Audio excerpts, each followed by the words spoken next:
নমস্কার, কেমন আছো সবাই? ঝুম্পা লাইফস্টাইল ব্লগে তোমাদের সকলকে স্বাগত। সকালে উঠেই আগে সব ঘরগুলো ঝাড় দিয়ে নিয়ে এখন দেখো ঘরটা মুছে নিচ্ছি। ঘরগুলো প্রত্যেকটা ঘরই মুছে নিচ্ছি।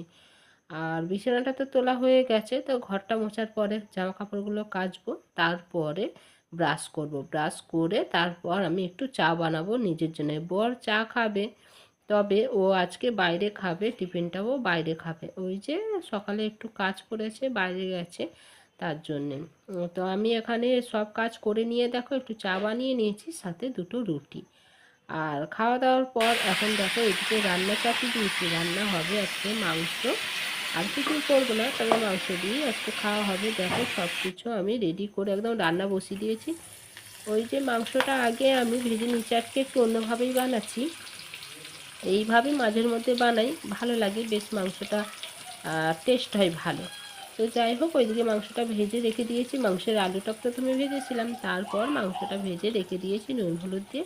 এখন দেখো ওই তেলের মধ্যে আমি এখন ওই পেঁয়াজটা দিয়ে দিয়েছি। পেঁয়াজটা ভাজা ভাজা হয়ে গেলে আদা রসুন টমেটো সব কিছু দিয়ে, লঙ্কা হলুদ একটু চিকেন মশলা সব কিছু দিয়ে আমি একদম দেখো মশলাটাকে ভালো করে কষিয়ে নিয়েছি। এরপর এবার ভালো করে তেল ছেড়ে গেছে, এবার আমি মাংস আর আলু সব একসাথেই চাপিয়ে দেবো। যেহেতু আমি মাংসটাও ভালো করে ভাজা করে নিয়েছি আর আলুর সাইজটাও বড় বড় ছিল, তার জন্যই একসাথে আমি দিয়ে দিচ্ছি। খুব একটা বেশি সময় লাগবে না মাংসটাও হতে, তার জন্যই আমি একসাথে দিয়ে দিচ্ছি। মাংস আর আলু সব একসাথেই হয়ে যাবে সিদ্ধ। এই তো যা, তো যাই হোক ভালো করে কষিয়ে নিয়ে তারপরে ওই একটু জল দেব, একটু মাখা মাখা টাইপের করব। আর আমার বর ওই বাড়ি আসার পরে ও একটু পুজোটা দিয়ে দেবে বলেছে, তবে আমার এখনও স্নান করা হয়নি। স্নান করব, রান্নাবান্না করে নিয়ে তারপর। আমার বর বাড়ি আসার সময় এই দেখো কত সবজি এনেছি। সবজির মধ্যে আছে ওই ডিম, তারপরে সিম, কাঁচা লঙ্কা, টমেটো, এখানে কি গাজর, বিনস বেগুন, আর কি আছে? আর আছে বেগুন। কি বিট। হ্যাঁ, এই সব আছে। তবে ও আর কিছু যদি থাকে জানি না, ওই প্যাকেট ভরে আমি এখন ঘরের মধ্যে রেখে দেবো, পরে আমি ফ্রিজে রাখবো। একসাথেই সব রেখে দেবো প্যাকেটে করে। আর সব আজকে সময়তে আর রেখে ওর দেবো মধ্যে কোনো ফ্রিজে। কিছুর মধ্যে হাত দেবো না। অনেকটা বেলা হয়ে গেছে, খাওয়া দাওয়া করতে হবে। এই দেখো এদিকে রান্না হচ্ছে। রান্না হয়ে যাওয়ার পরে আমি এখন দেখো খেতে বসে গেছি। এই যে খাবারগুলো দেখিয়ে দিলাম, আর ওই সবজির প্যাকেটগুলো নিয়ে এসে ঘরে রেখে দিয়েছি, ফ্রিজে আর রাখা হয়নি। তো যাই হোক, খাওয়া দাওয়ার পরে বাসনগুলো মেজে নিয়ে প্রায় 2 ঘন্টার মতো রেস্ট নিয়ে এখন সন্ধে হব হব অবস্থা। ওইদিকে সন্ধ্যা দেওয়া হয়ে গেছে, দেখো সাজুগুজু করে রেডি হয়ে গেছি। আমার বড় ওই যে এবার ওই বাইরের গেটটায় চাবি মেরে তারপর দেখো চলে এসেছি একটু বেহালায়, 14 নম্বর যেই পাঠকপাড়ার কাছে, মানে এম বাজার। তো এম বাজার প্রথমে গেছিলাম আমরা বাজার কলকাতা, তবে বাজার কলকাতায় গিয়ে আমরা যেই জিনিসগুলো খুঁজছি সেগুলো পাইনি, তাই আবার চলে এসেছি এম বাজার। তবে এম বাজার আসার কারণটা কি বলো তো, এই যে ঠান্ডাটা তো চলে যাচ্ছে, আর ঠান্ডা চলে যাচ্ছে, আর কিন্তু ঠান্ডার জন্যেই যে আমরা একটা জায়গায় যাব, তো কোথায় যাব সবটাই আমি পরে অন্য কোনো ব্লগে বলবো, তার জন্যই কেনাকাটা করছি। আর এই যে এই জ্যাকেট তো আর গরম পড়ে গেলে তো আর পাবো না, তার জন্যই দেখো এখানে এই জ্যাকেটগুলোই দেখতে এসেছি। পছন্দ হয়েছে ও নেওয়াও হয়ে গেছে, তবে এই ব্লগে আমি আর তোমাদেরকে শেয়ার করবো না। কোনো ব্লগ আমি সেই ব্লগে তোমাদেরকে শেয়ার করব আমি কী কী কিনেছি, তার জন্য একটা আলাদা ব্লগ রাখবো। তো যাই হোক, আমার জ্যাকেট নেওয়া হয়ে গেছে, আর যা নেওয়ার সবই নিয়েছি। নিয়ে এখন দেখো আমার বড় লাইনে দাঁড়িয়েছে, এখান থেকে বিল করে আবার যাব আমরা অন্য আর একটা মলে। আবার সেখান থেকে কিছু কেনার ইচ্ছে আছে, তবে আমার বরের জন্য এখনও নেওয়া হয়নি, আমার বরের জন্যও নিতে হবে।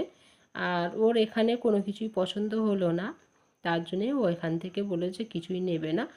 আর যেগুলো মানে ঠান্ডার মানে শীতে তখন তখন তো আর পাবো না, যেই সময়টা যাব আর কি সেই সময় তো পাবো না। এখনই ভালোই গরম পড়ে গেছে, তাই এখনও খুব একটা ভালো পাওয়াও যায়নি। তো যাই হোক, সব কেনাকাটা করার পরে এখন ওই যে বিল করছে, আর আমি তোমাদেরকে এই চারপাশটা ঘুরিয়ে দেখাচ্ছি। চলো এবার এখান থেকে বেরোবো, এখান থেকে বেরিয়ে আর একটু হাঁটবো। হেঁটে অনেকটাই যেতে হবে, অনেকটাই গিয়ে আবারও একটা মলে ঢুকবো। এই যে রাস্তার মধ্যে আমি দাঁড়িয়ে আছি ওই প্যাকেটগুলো নিয়ে একটা আমারই বয়সী একজন যাচ্ছে, যে যেতে যেতে প্যাকেটের দিকে তাকিয়ে আছে, ভাবছে যে বাবা এরকম একটা বড় প্যাকেটের মধ্যে কী সব নিয়েছে কী জানি, পাগল ভাবছে না তো। তো যাই হোক, আমার বড় ওই দোকানটায় ঢুকেছিল। এই দেখো বললাম না যে আরও একটা মলে আসবো, তাই আরও একটা মলে চলে এসেছি। আর এখানে এসে এখন নিজের জন্যই কিছু কেনাকাটা করতে তো এসেছি, অবশ্যই সাথে বরের জন্যও একটু নিচ্ছি। তো ওই এখানে জিন্স পছন্দ হলো, তবে পছন্দ হলে কি হবে, আর আমার মানে আমার জন্যে মানে আমার কোমরের সাইজটা পাওয়া যাচ্ছে না আর কি। আমার লাগবে 32, তবে 32 বাদে অনেক সাইজেরই আছে, 28 আছে, 36 আছে, এইসব আছে। তবে যেইটা আমার প্রয়োজন সেইটাই পাওয়া খুব মুশকিল হয়ে গেছে। তো যাই হোক, এখন এখান থেকে তারপর ওরাই মানে এখানকার মেয়েরাই খুঁজে বের করে দিল। তারপর আমি ট্রায়াল রুমে গেছিলাম ট্রায়াল দেওয়ার জন্যে।